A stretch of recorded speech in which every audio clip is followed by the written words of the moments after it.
Perseverance is better than defeat. Chapter 1. An Undertale AU/Horrortale fanfiction written by Lovecake Bacon over on Archive of Our Own. The story has been narrated by me, READWITHDETERMINATION. Please check out the author's original post and leave them a comment. If you enjoy the story or would like to check out more of my works, then head on over to my Archive of Our Own and my Tumblr for stories, art, and other audios not posted here. I'm always open to suggestions. You can find the links to everything in the description below. Now, enjoy. Summary. Monsters have been roaming the surface for about 2 years since their emergence from the underground, so seeing them walk the streets has become second nature now. Not that you notice the difference anyway, since your attention was drawn elsewhere. Anyways, you're currently a single mother of a beautiful 2-year-old, Silas Owen Wolfe, named Lovely by his late father. You work hard to provide a decent life for Silas, but you're growing tired. Tired of living each day riddled with worry. You're worried that you won't be able to keep the lights on, have too little to eat, or have no running water each month. You make it by every time, but you wonder for how much longer. You don't know, but you know you can endure it. If not for you, then for Silas. So when life hands you 2 fucked up skeletons, you do what you do best. Persevere. Chapter 1. As long as the day lasts, let's give it all we've got. Matt! You giggle, pinching the side of his cheek affectionately, allowing him to nestle further into your stomach. Give up, it's too soon. You won't feel them right now. Not with that attitude, I won't. He countered as a deep chuckle escapes from him as you both enjoy the quiet moment the two of you shared. If someone told you that there would be a day where you were happily engaged with a loving fiancé, bringing in the life you two made, you would have called them crazy. If they told you you would follow him halfway across the country to pursue his dream of becoming a published writer, you would have slapped them straight across the face to bring them back to reality. But here you are. Here I am. Never in your wildest dreams had you imagined that you could love a person so much, and a child that has yet to even be born.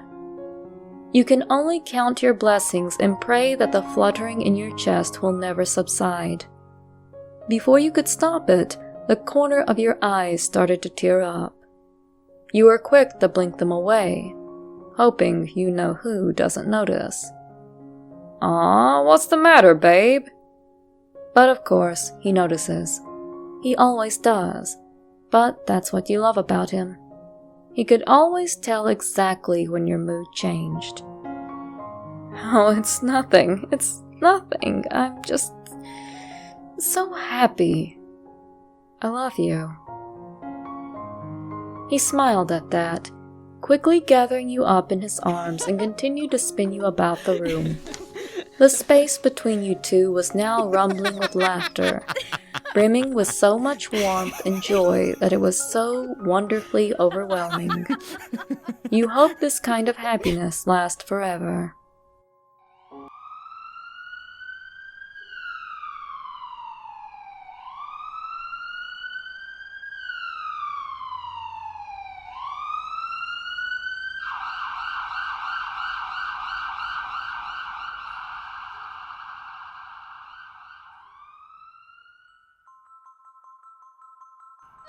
You wake to the familiar sound of crying, and you don't stop the smile that forms on your face. I hear you. You chant to yourself, your tone full of mirth as you make your way down the narrow hallway. You stop to make a swift bathroom break, waking yourself with a splash of water to your face and a speedy brushing of your teeth. When you finish with that, you follow the crying back to the nursery, and you use the term nursery loosely to describe the barely larger than a broom closet of a shack you shined up for Silas. You are proud that you are allowed to repaint the crappy pale blue room, and fill it with everything he would need. Dresser filled with his clothes, small shelves stacked with his picture books, and crib littered with his stuffed animals.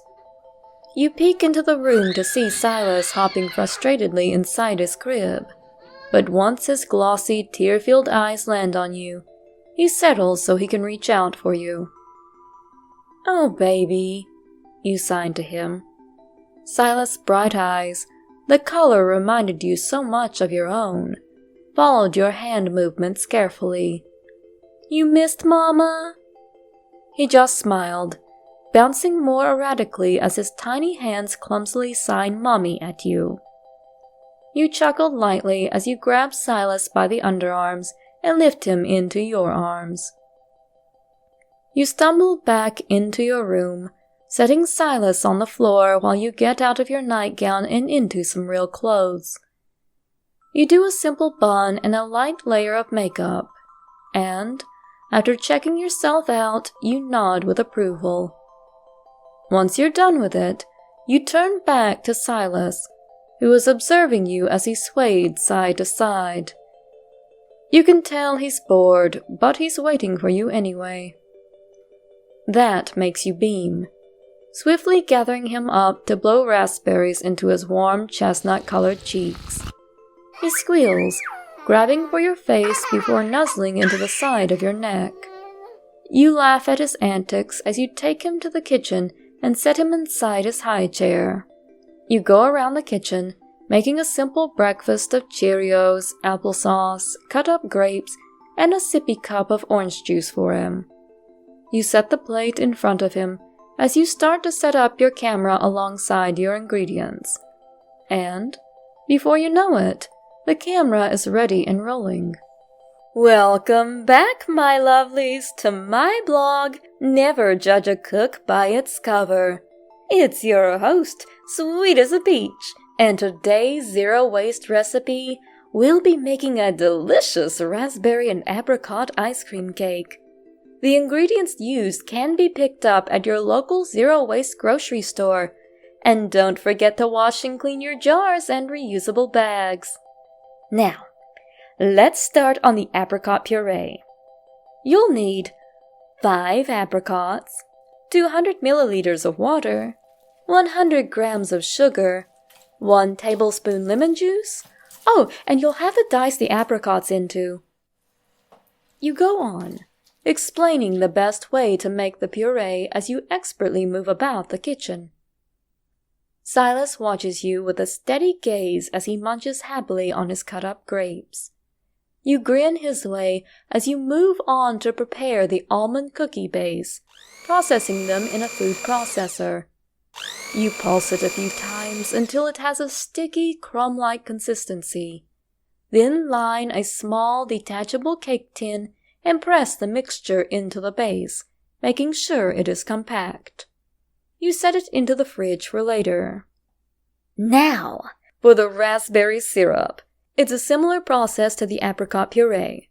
The recipe is linked down below, but if you were tuned in last week, you would know we already made raspberry syrup.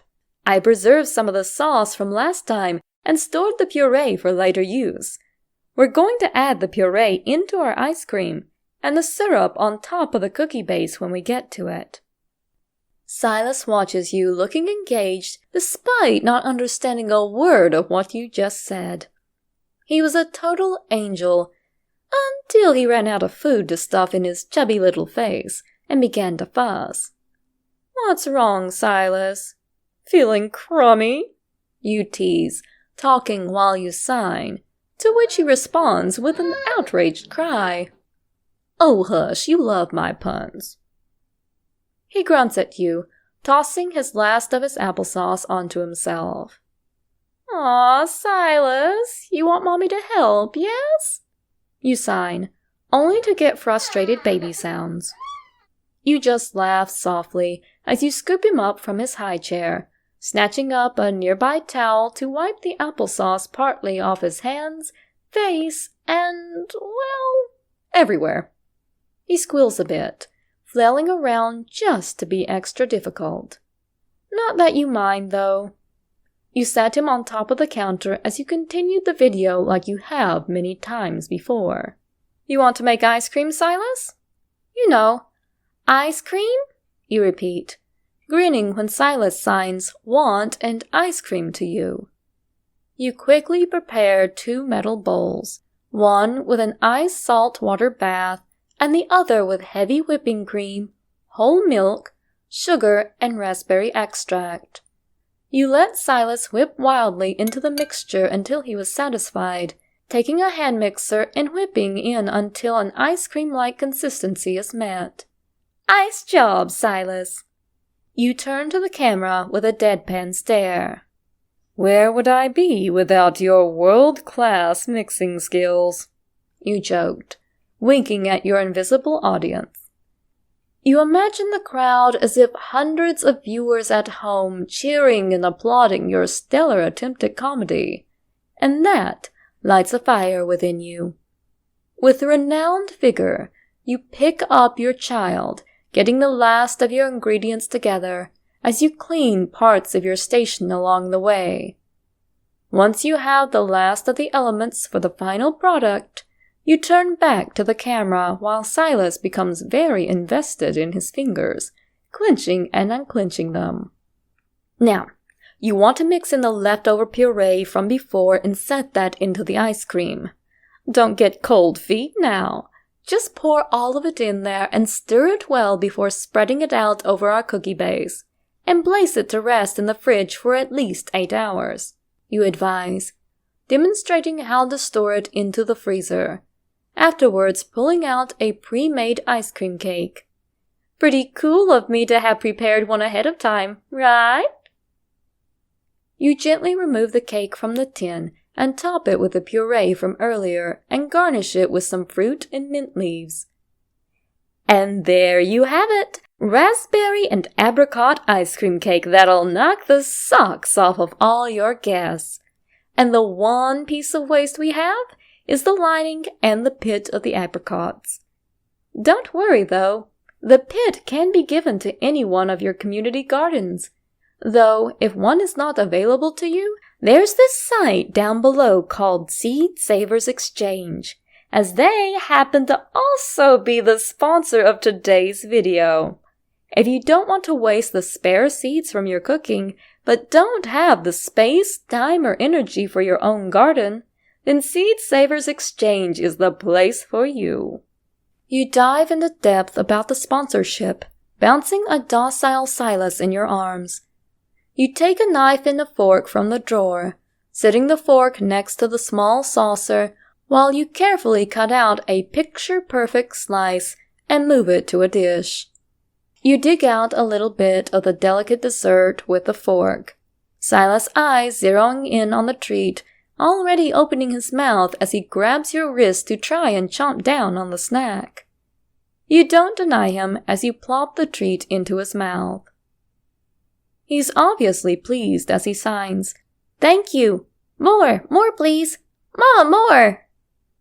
You chuckle, giving him one last taste, drawing your attention back to the invisible crowd. Well, you heard it here first, folks. It passes the Silbug's Board of Approval, and I'm sure it'll win yours too. Try it at home, and I'll see you next time. Until then, you're off the cook.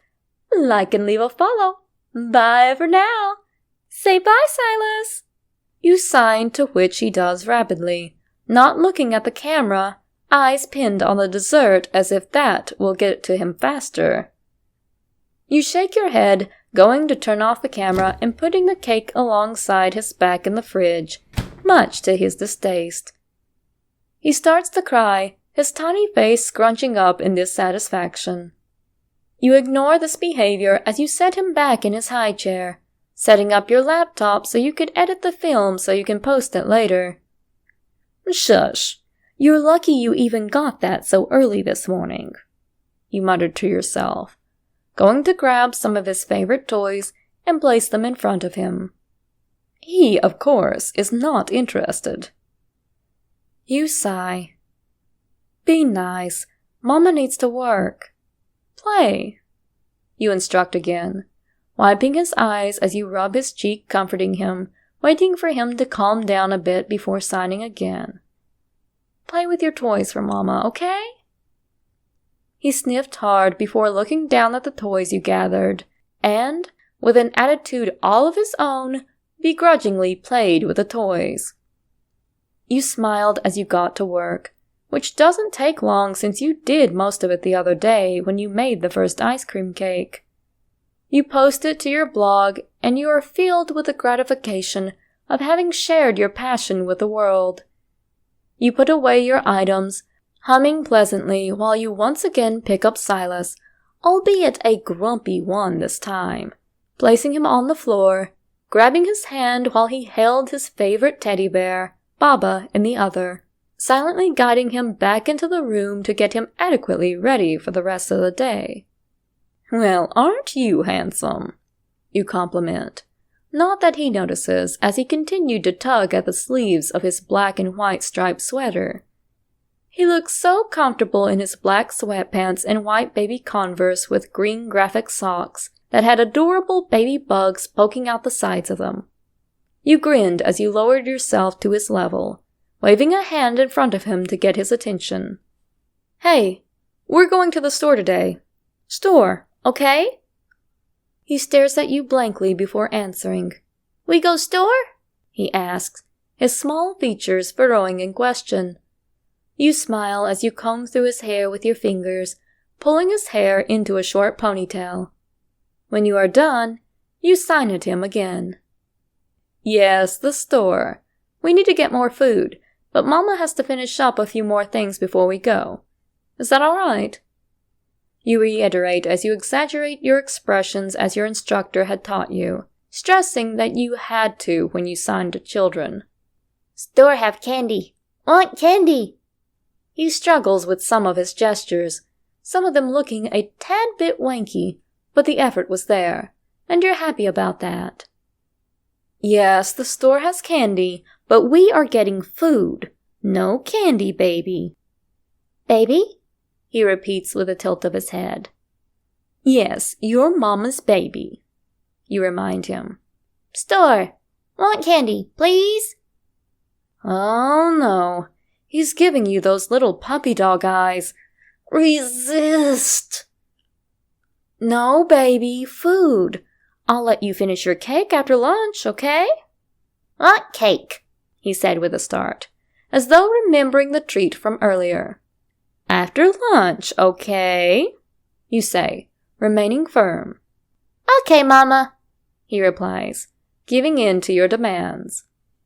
You press a kiss to his forehead, to which he returns a brief hug. You lower him to the floor again, walking into the living room, knowing Silas was right on your heels. You hand him your phone, putting on that baby shark video he's been obsessed with lately, despite being unable to listen to the actual video. You assume he likes it for the graphics. You were just lucky enough to find an ASL version to show him. He gets comfortable into his spot onto the floor while you sit at the small dining room table and start opening the mail from yesterday. By mail, you mean the bills you left there yesterday, shuffling through them as you separate the junk from the mail. Junk, bill, junk, bill. Oh, would you look at that? Bill. As riveting as sorting the mail is, it wasn't half as thrilling as opening them. And a thriller it was. So much so that you believed that it were a horror movie, eyes bulging at the cost of everything. Fuck. You try to swallow the lump in your throat as you crumble the papers in your hands. How did this even happen? I was so careful this time. Why are these so high again? Your mind is riddled with confusion as you try to pin down any practical reason as to why they've gone up, groaning loudly when you don't find one. You were being so frugal for the past couple months, to the point that it was becoming ridiculous. You were taking 5-minute showers, using natural daylight during the light hours and keeping them off once the sun had set, providing Silas with a battery-powered nightlight for the meantime. You had the AC off even during the colder nights, setting up a small heater in Silas' room alone, toughing it out as you shiver underneath your blankets. You bought a portable washing machine to save up on going to the laundromat. You even cut off your cable, just paying the Wi-Fi in hopes of getting a cheaper bill. "So why do they keep increasing?" you said aloud. You've done everything in your power that you could think of, resorting to vocalizing your concerns to the billing companies to ensure they weren't overcharging you. They sent people over to check what it was that was going on, only to conclude that, yes, this apartment has indeed been using the resources listed here, as there are no viable complications that could cause the influx in cost other than usage. You even called him to check it out, only for him to say the same thing, albeit a little less pleasant. You swallow hard as your face falls into your hands. What am I going to do? You push the palms of your hands harder into your eyes in an attempt to keep yourself from crying, though that doesn't stop the sob that escapes your lips. You're having a moment. Well, you were, until you feel 2 tiny pats on your knees. You look up a bit to see Silas' little face form a small frown, as he draws his inexperienced hands up to try to ask you what's wrong. "Nothing, baby. Nothing's wrong. Mama's all right. It's all right." You lie, not wanting to explain it to a 2-year-old the intricacies of motherhood, and how he may not be able to go to the zoo that week despite your best attempts to save for it. You don't even want to think about how you're going to break the news to him, so you don't. Everything is good. He doesn't believe you for a second, his frown only deepening. "Mama's sad. You cry. What wrong?" he asked again, cupping your face with both of his hands. You sigh as you press your forehead to his, forcing a smile onto your face. "Pull yourself together, your name. Let's not do this in front of him, at least." You pull away for a moment to reassure him. "I'm fine. Nothing's wrong. Want to sit with Mama for a bit?" He nodded his head, stumbling to retrieve your phone before hobbling back to the couch to crawl into your lap. You hug him close while he browses through your phone to his favorite matching game to play diligently. You take a deep breath, finding comfort in the light scent of applesauce coming off of him, promising you'll bathe him once you get back. "It's gonna be all right," you thought to yourself as you clinged to your child. "I'll just have to budget better this month. Yeah. I'll cut back on groceries for me and stock up for Silas. Maybe sell that ice cream cake to Mrs. Clifford later on this afternoon. I know she always wants to help out a bit. I could also stop by the local pantry to see what they've got." You smiled to yourself. Yeah, it's gonna be just okay. With that, you come to terms with not getting that new jacket this month. You'll have to ignore the fact that it's a size too small and its dingy appearance for now. You can also kiss away your dreams of getting a replacement stand mixer for another month or so if possible. The other one you had was simply a blessing you found at a thrift store 6 months ago, but has since been out of commission for the past 3 weeks. You flutter away the remaining wetness from your eyes, reaching over Silas to grab your notebook and pen so you could set the budget for this month. When you are done, you're left with about $166 for the month. Not good, but not terrible either. If you portion it just right, you can get everything you need and maybe have enough left for a recipe or 2. With newfound confidence, you lift up Silas, grinning down at the beautiful baby boy in your arms. Well, let's get this show on the road. You get his baby bag and reusable jars ready while stashing a snack or 2 for him, grabbing Baba and handing it to him. He holds him close. He looks at you, and then to the floor, waiting. You ruffle his dark, loosely curled hair as you take hold of his hand. You lead him out of the apartment while you lock the door behind you. You both stroll leisurely through the halls of the worn-down apartment complex. And, though it wasn't great, it was the best you could afford without resorting to the slums. You paid a pretty penny to stay in this place. Even if it was just one step up from a trash heap, you're sure it's worth it. It's all worth it if it provides the tiniest bit of protection and security for your child. Despite that, you promised once you made enough money that you were going to move out and go to a place that was 10 times better than this dump. You could picture it now. It would be a place on the nicer side of town. It would have a yard where Silas could run around, and you would get a puppy for him to play with.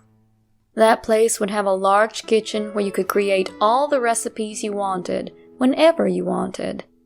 Hell, you could even start a catering business and hold events right out of your backyard. You wouldn't have to pinch pennies anymore, or have to worry if you'll make ends meet the next day, next week, or next month. A life where you were just comfortable, where it was only you and Silas, living life to the fullest. Yeah, that's the dream.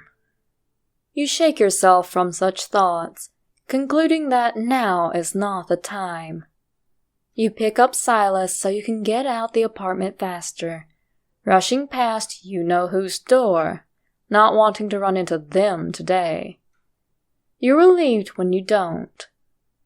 Once you're outside, you walk straight to your beat-up silver minivan.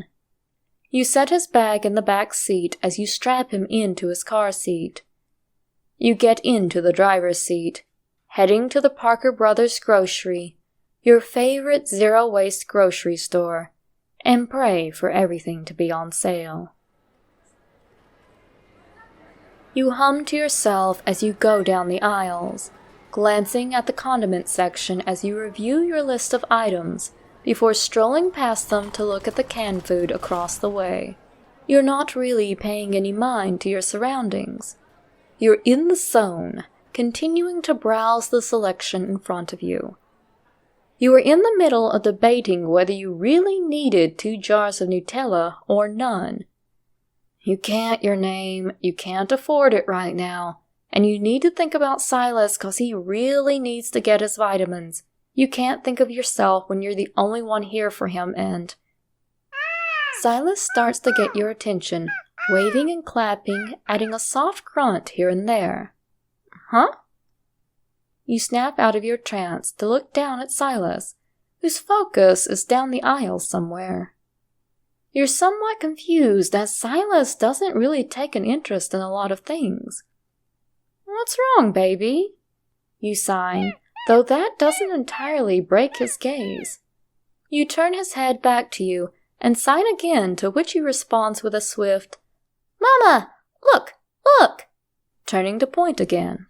You decided to look back at where he had been looking, and were surprised to be met with the sight of a monster. Not just any monster. A short skeleton monster with a gnarly hole in the side of his head. He was staring blankly at the shelves before looking down to what seemed to be a grocery list, squinting while they looked up at the shelves, then to a dangling sign, then back to the list, this time with a crease furrowing in between their brows. How is that even possible? He did this several times before taking a deep sigh, stuffing the paper into a stained-up blue jacket as he proceeded to kick at the metal bottom of the shelf with a worn-out pink slipper. Maybe he can't seem to find what he's looking for? You take a quick glance at Silas, whose eyes haven't moved off the skeleton since he pointed them out. Well, Silas doesn't seem to have a problem with them. Should I help them out? You ask yourself, despite your feet already pushing the cart with Silas towards the monster, pulling a welcoming smile onto your face. Hey, do you need help? You ask gently, congratulating yourself when you didn't flinch when the one red eyelight affixed onto your form. He blinks a couple of times, then looks behind him as if he didn't believe you were talking to him. You couldn't stop the giggle that escapes you. I'm talking to you, silly. After watching you take your frustration out on that poor defenseless shelf, I assumed you were having a bit of trouble, yeah? They looked at you in a way that you can only describe as perplexed, before it shifted into a relaxed expression, shrugging his shoulders slightly. Heh, you caught me, kid. Damn! His voice was out of this world, and your brain couldn't understand how a sound could be as smooth and deep at the same time. It was rich, but held a tinge of edge to it. But before you could swoon too hard for his voice, your thoughts were interrupted by the excited giggling of your toddler. He's hopping as best as he could in his toddler's seat, making grabbing motions toward the stranger. You think the monster's grin pulls a bit tighter at the corners as the glow of his eyes burn brighter when he looks down at Silas. Wonder what that look means. Well, Silas doesn't mind it, and you don't feel as though it's an adverse reaction, so you don't pull back. So, that's your little bro, right? You notice that there's a little bit of hesitance or a delay in his speech, but you make a point to not make a big fuss of it. Heh, he's real cute. He compliments with a small raise of his bone brow. He holds out his hand toward Silas, looking at you for permission, and is surprised when you push the cart closer to him, silently granting him access for him to play with Silas. You both watched with caution as he reached toward one of Silas' grabbing hands, grinning when he grabs hold and bursts with enthusiasm at making a new friend. The two of you relax, knowing that your child isn't going to burst into tears at befriending the intimidating skeleton. The skeleton seemed to still be reeling at that fact.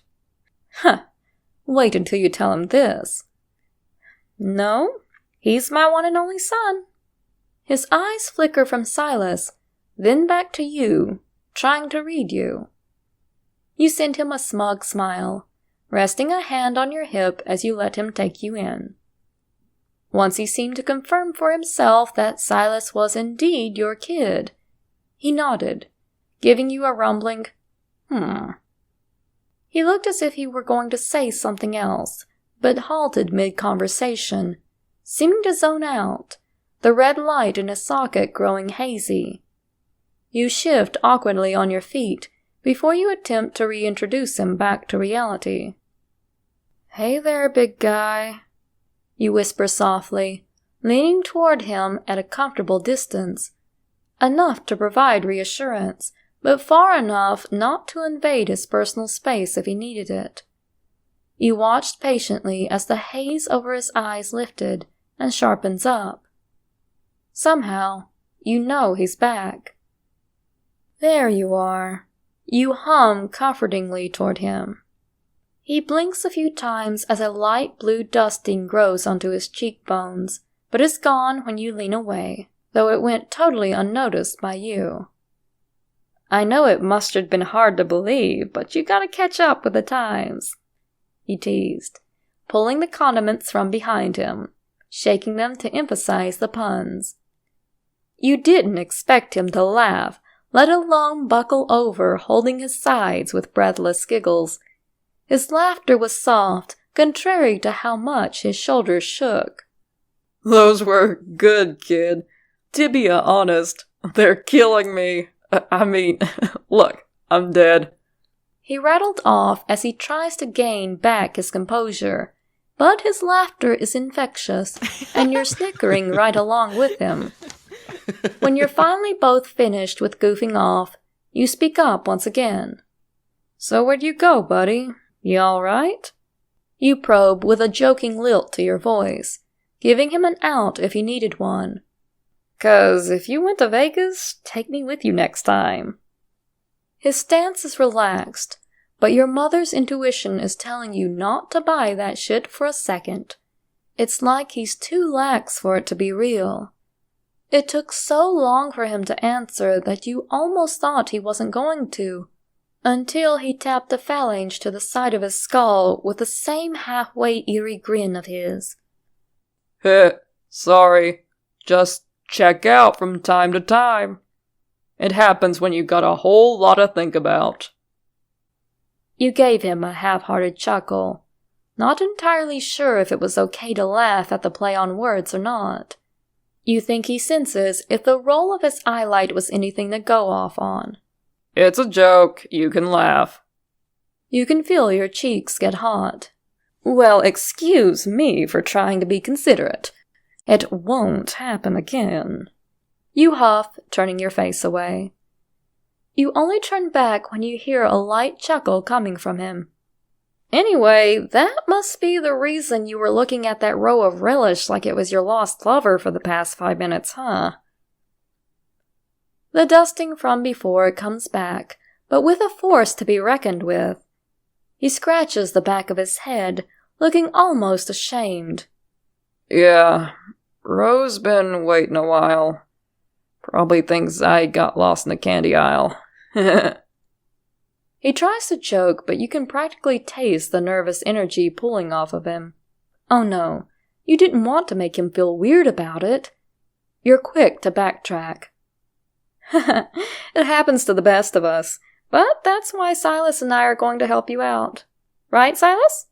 You said, turning to sign at him. Right, Silas, we're going to help him, aren't we? He squeals as he repeats his version of help. If that's all right with you, that is. You reiterate allowing him to give the final verdict, letting him decide if he wanted the help or not. His eye goes fuzzy a bit again, but you murmur some gentle "Heys" and "buddies," pulling him back in. The furrow in his brow deepens as he glares down at the tiled floors. You can tell he's starting to get frustrated with himself.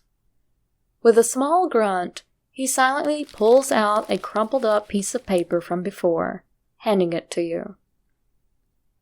Got no reason to refuse. You walk to the end of the aisle, sending a smile back his way. Come on then. As they say, time waits for no one. The trip around the store kinda continued like that. You would show him where he could find the ingredients listed, exchange puns with one another, and wake him up from his days when he dove in too deep. In no time flat, you were all set in the checkout line with both of your groceries. Do you know any jokes other than puns? You tease, stifling your giggles. Nah, ain't got the stomach for anything else. Commence more snickering. You both ignore the timid cashier that's bagging the skeleton's food. Then, you suddenly realize something. Hey, I don't think I caught your name. He raises what you think is a bone brow, giving you a flat stare. Good, 'cause I didn't throw it. A comic now, are you? That earns you a chuckle. You lead the three of you towards the sliding doors, stopping short of actually stepping through the exit. You're only half right. It's Sans. Sans the skeleton. Oh, like the font. Your name the human. And it was a pleasure meeting you. But I gotta run, you say sadly, not really wanting to part with your new bony friend. As you can see, Silas is in dire need of a nap, you say, gesturing to your toddler, who is being a trooper by attempting to not nod off. Unfortunately, he was failing miserably. You caress his cheek, to which he immediately leaned into, snoring away a storm. You shake your head at him, as you wonder how in the world you got such an adorable child. See you around, yeah? You hope, smiling wider when he nodded yes. Sure, pal. Your eyes gleaming as you meet his gaze, only for them to shift to his hands while you watch him fish out his wallet. proceeding to pull out a large sum of money. You don't bother to count it. You already paid for your food, bud. He stared blankly at you for a moment, tilting his head slightly to the left. Yeah, I know, he said as he continued to collect the money in his hands. You were about to write it off as him just counting it, until he tried handing the wad to you. What are you doing? Giving you money? What? Why? I don't got any gold, so you're gonna have to settle for this. Oh no, that's not the problem. Why are you giving me money? You don't have to do that. He just shrugged again, leaning forward a tad to drop the wad into Silas' lap. Just a monster thing, he offered unhelpfully as he began to walk away. Walk away? Wait a minute! Hey, I can't accept this! It's too much! You stressed as you chased after him out of the store. He turned halfway partially to meet your eyes, red eyelight looking almost piercingly at you. Don't worry about it, he retorted, stuffing his hands into his pockets as he made it a mission to avoid your gaze. It's just, thanks for helping me out, okay? See ya. Your name. He mumbled hurriedly, continuing to stroll away. You were about to resume chasing after him to return his money, but when you had blinked your eye, he was gone. What the actual fuck? You looked down at your surprisingly sleeping tot, whose lap had well over $100 in it, minimum. Well, at least you'll have enough to cover that coat this month.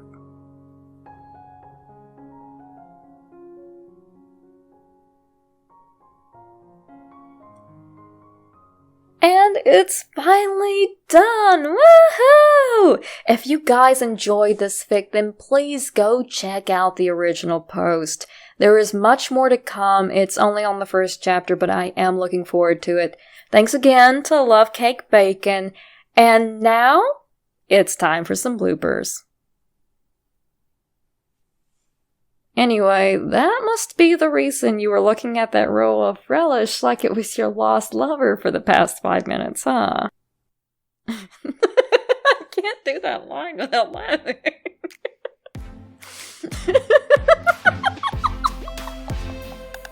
Oh god, I'm starting to get tired giggling.